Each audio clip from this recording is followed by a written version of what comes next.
Boa noite a todos, queridos amigos.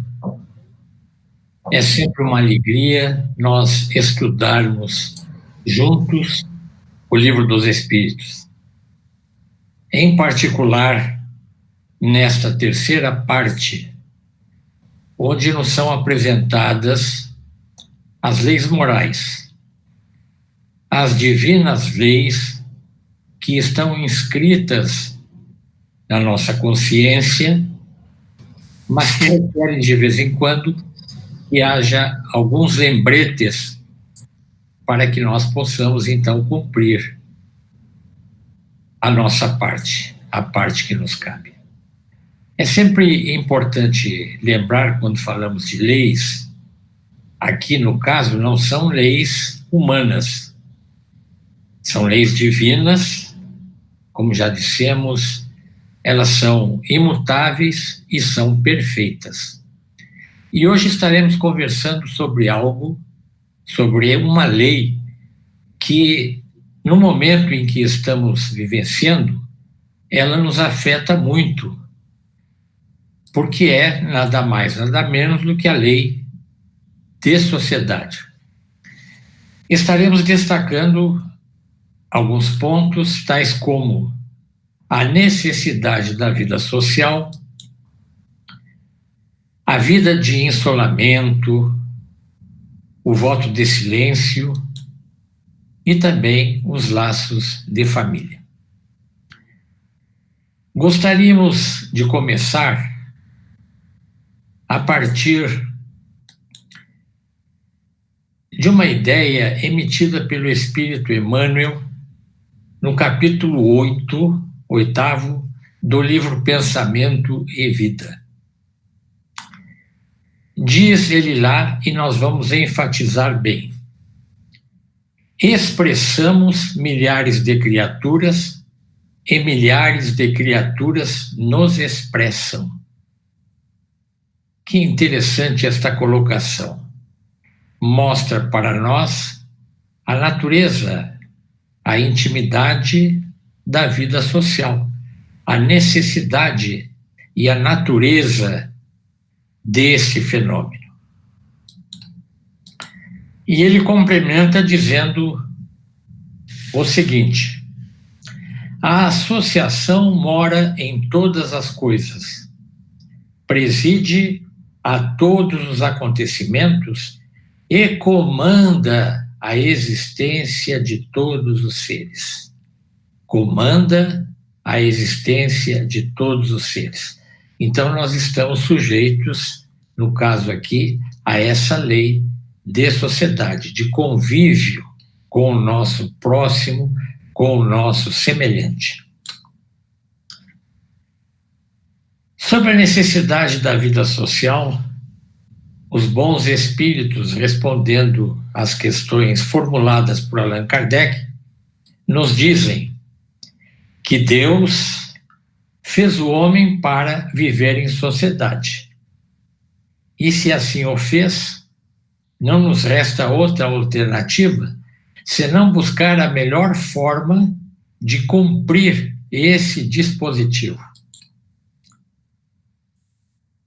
Portanto, dotados que somos de faculdades intelectivas, cognitivas, do dom da palavra, do raciocínio, da lógica, nós devemos fazer o melhor uso possível destas condições para melhorar a nossa própria vida e facilitar a vida do nosso semelhante, convivendo em relativa paz e harmonia, já que os nossos espíritos ainda carregam, como sabemos, muitas sombras decorrentes das nossas próprias imperfeições. De tal forma que nós recorremos aqui àqueles mestres que vieram trazer uma primeira iluminação para nós lá na Grécia, cerca de 500 anos antes de Cristo. Aristóteles, na sua obra A Política, faz uma afirmativa interessante. O homem é um animal político. Nós somos, então, seres políticos, por natureza, que vive na polis, e aqui a surpresa. A política é a arte que visa o bem comum. Certamente que ele estava se referindo a uma fase que nós ainda não conseguimos conquistar, mas estamos a caminho do planeta de regeneração, onde de fato a política então será exercida neste sentido colocado por Aristóteles. Também Platão se ocupou dessas questões da coisa pública na sua República, de tal forma que muitos de nós, como bons políticos, tanto aqueles que obedecem como aqueles que mandam, deveriam se reportar a essas obras para aprender um pouco mais. O planeta, então, a Terra, abençoada terra de provas e expiações, ela é a mega metrópole que serve de abrigo à vida social das inteligências. Observem bem, das inteligências encarnadas ou desencarnadas. Então, a população da Terra é constituída de seres visíveis e invisíveis. Nós convivemos, então, o tempo todo com esses amigos do plano espiritual, para o bem e para o mal. Sobre o insulamento absoluto, que muitas vezes é preconizado como sendo um fator de conquista de virtudes.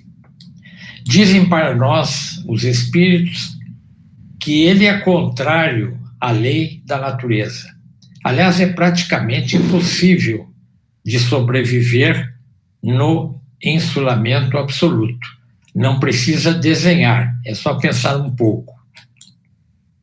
Todos precisam concorrer para o progresso mútuo, de tal forma que, para chegarmos até onde chegamos hoje, quantas gerações, quantas reencarnações, quantas mãos amigas, visíveis e invisíveis, estendidas para nós, a fim de que nós dessemos um passo e chegássemos até aonde estamos. Uma conquista difícil, embora carregando ainda muitas imperfeições, mas nós estamos evoluindo sobre o olhar benevolente de Deus e de Jesus, esse nosso amigo de todas as horas. No insulamento, o homem se embrutece e enfraquece. Há provas disso, quando pessoas que, por circunstâncias especiais, tais como acidentes ou guerras, ficaram isoladas do convívio com seu semelhante, elas praticamente regrediram à vida primitiva, com embotamento das faculdades, procurando a sobrevivência a todo custo. E quando reconstituídas a condição da polis, da vida social propriamente dita, tiveram muita dificuldade em se readaptarem. Que dizer daqueles que fogem do mundo para trabalhar pelo bem de todos? Nós estamos vivendo um momento muito interessante, em que a solidariedade se torna generalizada pelo planeta. Seguindo o exemplo de uma Madre Teresa de Calcutá, de um Chico Xavier, desses que se elevaram sempre obedecendo às leis de Deus, sendo amantes da pobreza, com muitos méritos conquistados, colocando-se acima dos prazeres materiais, da zona de conforto, fazendo todo o bem possível sem olhar a quem. Obedecem eles esses espíritos e agora tantos outros que eram anônimos, que não eram vistos, que agora estão sendo percebidos, obedecem eles também à lei do trabalho, que é outra lei moral, de tal forma que cumprem assim a divina lei de amor e caridade, anunciando o reino de Deus, servindo de exemplo para nós, seus irmãos menores. O voto do silêncio é uma outra questão abordada e interessante, tendo em vista que ainda hoje algumas correntes religiosas preconizam esse voto como sendo uma condição evolutiva religiosa. Em O Livro dos Espíritos, nos recomendam os nossos mentores, dizendo que Deus condena o abuso e não o uso das faculdades que nos foram concedidas, e esclarece que o silêncio torna-se útil quando facilita o recolhimento, por exemplo, na oração, quando nós precisamos buscar também o reencontro com a nossa intimidade, a busca dos elementos que nos levam à reforma íntima, o reconhecimento de nós mesmos, porque pouco conhecemos ainda de nós e precisamos muito deste conhecimento, deste autoconhecimento para evoluir. E o silêncio, a meditação, nesses momentos é útil. Entretanto, o voto do silêncio absoluto é condenado. Ele não constitui ato de virtude e demonstra uma incompreensão das leis divinas, privando o homem das relações sociais, dos seus deveres nos múltiplos papéis que precisa exercer no seu processo de evolução para o reino de Deus. De tal forma que não precisa desenhar, que sem comunicação fica inviável a solução de qualquer problema, seja ele de cunho científico, filosófico ou mesmo religioso. É através do diálogo que nós crescemos, e não existe diálogo sem a presença do outro. Os laços de família. Falar sobre a família sempre nos faz bem. Seja ela uma família razoavelmente constituída, uma família difícil, uma boa família, é a primeira escola da alma, nos ensinam os bons espíritos. Esses laços constituem uma lei da natureza. Tornam mais fortes os laços da sociedade, conforme nós vamos ver, por razões orgânicas.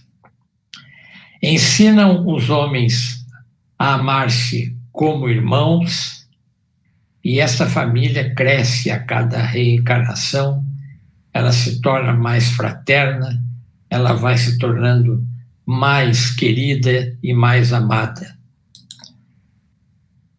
O relaxamento desses laços tem consequências muito graves para a vida em sociedade. É o recrudescimento do egoísmo, que é a fonte, junto com o orgulho, de todos os males que nos afligem. A violência, a deseducação, a ignorância que ainda graça no planeta. De tal forma que nunca é demais lembrar que a família é a célula do tecido social. Se esta célula adoece, o resto do tecido fica comprometido. De tal forma que nos grandes enfrentamentos existenciais, como ora nos deparamos, a família desponta como o primeiro abrigo moral da alma. Estamos confinados em família, graças a Deus. A boa convivência familiar, ela se reflete, ou irá se refletir, no espelho mais amplo da sociedade civilizada que nós estamos buscando conquistar. É na família, diz a Madre Teresa de Calcutá, que o amor se inicia e se espraia, então, pelas demais províncias da sociedade. Mas agora, a pergunta que todos nós nos fazemos: quando é que as coisas vão se normalizar?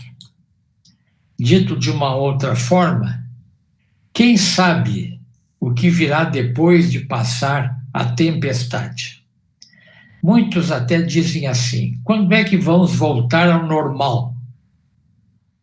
E eu tenho sérias dúvidas, eu e outros, de que aquilo que nós considerávamos normal antes da pandemia certamente não deve se repetir após este pequeno puxão de orelha que a natureza está nos dando. Nada deverá ser como antes. E aqui colocamos uma possibilidade, aproveitando lá o mito da caverna, fazendo uma adaptação, a título até de encaminhamento do encerramento desta nossa breve exposição. Pode ser que o prisioneiro saia da caverna onde só via sombras projetadas e se depare com outra realidade.